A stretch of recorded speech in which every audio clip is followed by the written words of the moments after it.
ito, Love, Tolipet, and Everything. In celebration po ng Children's Month at National Children's Broadcasting Day, ay special shoutout po sa lahat ng mga magulang na talaga namang pinagsisikapang ibigay ang lahat ng suporta sa kanilang mga anak.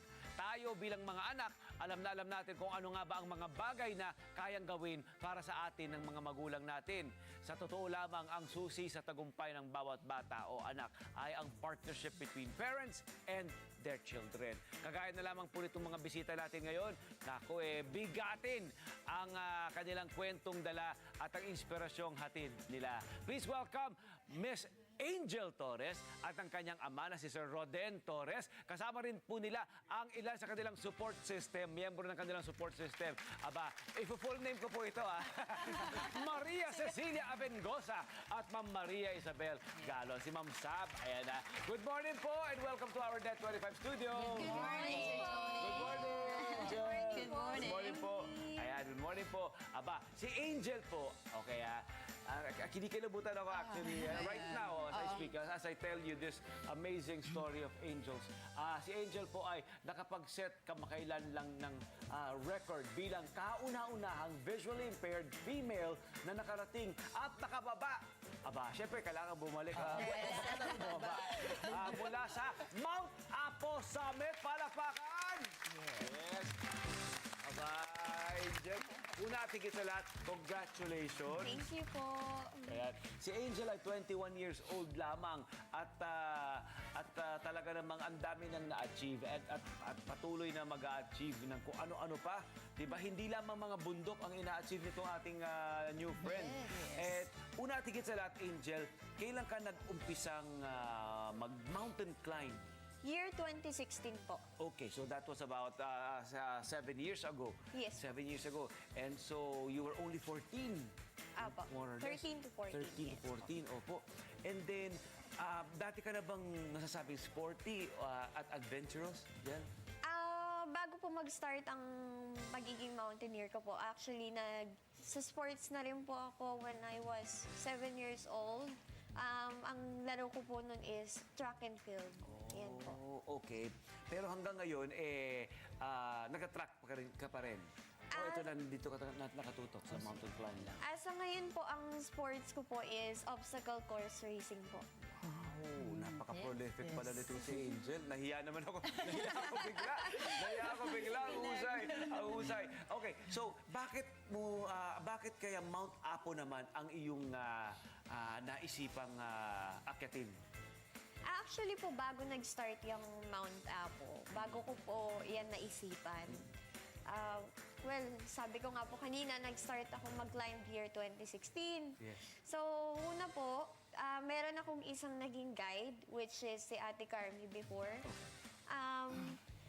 Siyempre sa hiking kasi, kailangan hindi lang basta pag-guide yung gagawin, which is minsan kinikwento rin nila experience nila sa hiking, yung minsan din kinikwento nila yung kinikwento nila kung ilan na yung mga na-hike nila and sinasabi nila kung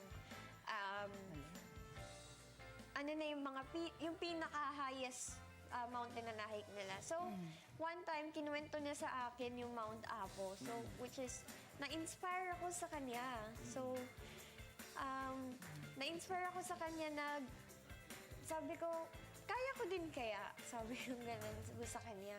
Then, ayun, in-encourage niya ako na kayang gawin. So, after po niyan, 2 years actually po ako nag-stop. Kasi, after po niyan, 2018 na po yung sumunod. Then, nung 2018, nag-guide niya po ako ulit sa Mount Makulot. Okay, so nag-start ko muna sa mga medyo hindi ganun kataasan, yung mga 2016 is Pico de Loro po, actually. Okay, sa Pico, and then Sumunod yung Mount Makulot. Okay. Yun, nung nag-guide niya po ako, then parang, nakwentuhan lang ganyan. Then, na ano din namin yung sa Mount Apo ulit. Na-remember namin yung kwentuhan namin before. Sabi ko, wow, paano kaya kung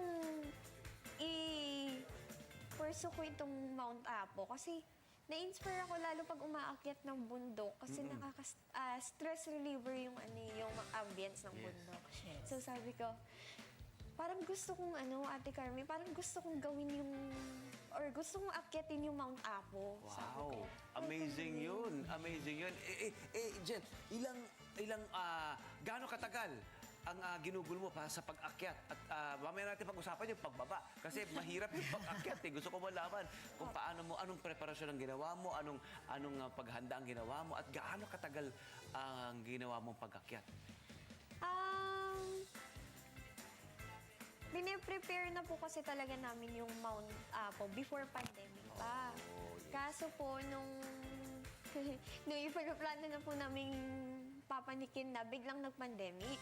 Opo. Pero, after the pandemic po, biglang pinush na rin po namin. So, ang ginawa po namin is, aside from hiking, nakatulong din po yung training namin sa obstacle course racing. Kasi, syempre, pagka nagko-cross ka sa log, gusto mong crawling sa mga bato. So, ayun po. Then, we do trail running, we do running po sa road. Strength, ganyan. talaga, no? Training and boosting talagang ginagawa natin. Physical, major na Sobra. physical training ang ginagawa. Yes, that's very major Mind and lahat. then, No? Yes Body. po. Wow. And then, sa pag-akyat mo dun sa Mount Apo, gaano katagal? Ilang oras o araw ba ang ginugugol? Araw po. Araw, ano? Araw. Yeah. Wow. Anong experience? I have never, I've been to the foot of Mount Apo, pero di pa ako nakakaakyat. Anong experience? Maaari bang ikwento sa amin, kahit quickly lang, kung ano yung pakiramdam, ano yung nung nararating mo yung summit? Actually, nung narating ko po yung summit, super happy. Kasi bago marating yung summit, ang daming hirap. Daming hirap. Actually, dumating din po ako sa point na, actually, hindi nagdadrama. Parang po, kasi unang araw, mga pangalawang araw, unang araw po, medyo technical na po siya, pero hindi pa ganun. Oo. Pero nung pangalawang araw po kasi is may doble yung hirap dahil kailangan kong kumapa sa bato. Then, Oo nga ang eh. challenge pa is medyo may diferensya yung right hand ko. Yes. Tapos, pangalawa dyan, yung usok. Medyo po kasi ako sa usok. Yung sulfur. Yung sulfur Pwede bench. na- Sulfur naka-affect kasi din. sa Yes. taas. Oo. Tapos parang nahirapan akong huminga nung time na yun. Kasi yung taas, altitude din. Mga kababayan, hindi kailangan natin ipakwento ito kay Angel kasi hindi po ito yung mga ginagawa natin simpleng akyat-akyat Simpleng lang, hiking. tapos hiking, picture-picture. Iba't ibang klase ng terrain, iba't ibang klase ng elemento. And weather. Ang kinakaharap ng mga umaakyat sa Mount Apo, ng mga ganitong bundok katulad ni Angel. Pero si Daddy, ano po ang inyong reaksyon nung nalaman niyo po na gusto niyang akyatin ang Mount Apo? Kasi inihanda na niya po kayo dahil inakyat na po yung Mount Makulot. Hindi po ba? Sa Pico de Oro siya. Pero Mount Apo sa Mindanao, kakaiba po. Ano pong reaksyon niyo po? Actually, nung talagang gusto niya na i-push yung Mount Apo, kasi nga mahaba na yung hinintay namin for this hike. Opo. Actually, hindi siyang hinanda namin yung sarili namin eh. Handa ba kami talagang ipagkatiwala yung anak namin doon sa mga guide niya? At handa yung sarili ba namin na hayaan namin siya na, kumbaga, kunin yung goal niya at saka na makapanik doon sa summit. So, ang talagang unang naganda kami. So, kumbaga, binigay namin talaga yung lahat ng tiwala Trust. namin Opo. kay Angel as well doon sa mga guide niya na alam namin na kaya nilang gawin yung gusto nilang magawa na makarating doon sa summit ng Mount Apo. Oh, yun no? And then, of course, I'm sure you are very proud. Your family is very proud Yes, of we're very Angel. proud. Yes. Very proud. Nakakatuwa. Kaya ang ibang level ang kwento. Ito, sina Miss Cecilia at Ma'am Isabel naman po ang guides na kasama ni Angel sa pag-akyat. Ma'am, madalas na rin po ba kayo nakakasama sa ganitong mga programa or may mga iba pa po kayong bang na-inspire na sumama sa ganitong programa? Actually, ako po is road runner talaga ako. Opo. So, nung na-introduce sa akin yung trail before, usually mga short distance lang. Hindi talaga ako sa trail running. Pero when yung isang kakilala namin na coach is nag-introduce sa akin sa trail, to guide yung mga visually impaired, nagka-interest ako. So, doon na nag-start yung journey namin with them na sasama sa mga races, sa mga obstacle course, even the trails. Tapos doon na-enhance. Doon kami na-enhance na yung training namin iba sa road, iba sa trail. Kasi mas, ano siya mas... Magkaiba kasi. Mas ano talaga, Iba po kailangan mo na Ibang disiplina. Yes, Definitely, iba din yung muscle group And na. There are the abled ones, Nutrition and then din, there are like dito si Angel, Yes. hindi ba? So ibang kanyang needs, ibang kanyang Iba, mga oo. demands, hindi ba? Yung demands ng kanyang katawan, hindi po Yes, ba? opo. So ang paghahandaan niyo po I'm sure iba. iba. Doble po ang Definitely is doble. Kasi actually, hindi mo na iniisip yung sarili mo eh. Yes. Ang iniisip mo yung ginaguide mo eh. Di ba?